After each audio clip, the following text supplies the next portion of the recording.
Bonjour à toutes, je suis de retour sur YouTube avec ce tuto que vous m'avez énormément demandé sur Instagram quand vous avez vu les photos. Donc je l'ai réalisé en peinture acrylique et je vais vous montrer comment.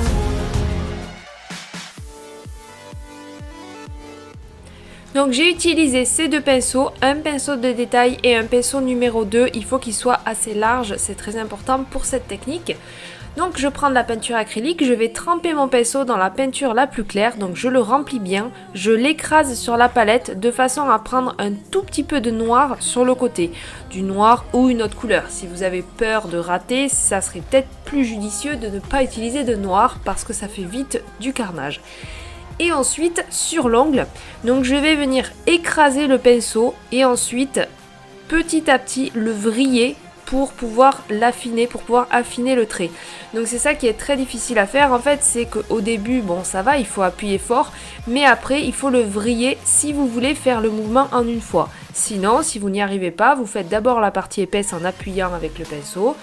Ensuite vous vous arrêtez, vous enlevez le pinceau, vous reformez bien la pointe comme il faut et vous terminez la fin du motif toute fine. Il faut aussi faire attention à bien regarder le pinceau, c'est-à-dire quand vous prenez vos deux couleurs, il ne faut pas tourner après le pinceau dans tous les sens, c'est un petit peu comme un one stroke, il faut bien laisser le pinceau à plat quand vous faites votre motif. Si vous ne mettez pas le pinceau dans le bon sens, quand vous allez faire votre dessin sur l'ongle, au lieu de faire deux couleurs, ça va faire une seule couleur toute mélangée n'importe comment.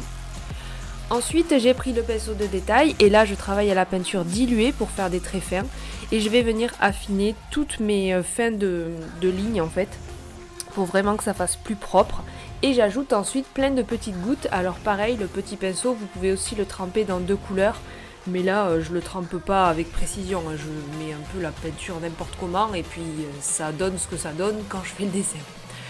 Ensuite, j'ai posé le top coat semi-permanent mat. Donc là, c'est celui de chez Tammy Taylor. Il est sans résidus et il est très très mat.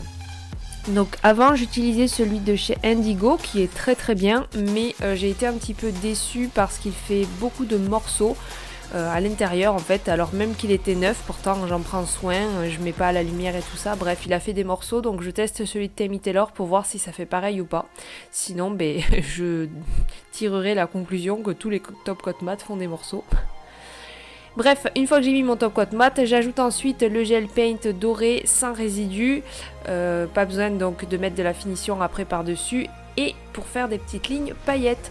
Voilà, j'espère que ce tuto vous a plu. N'hésitez pas à me dire en commentaire si vous voulez d'autres tutos. Et moi je vous dis à bientôt.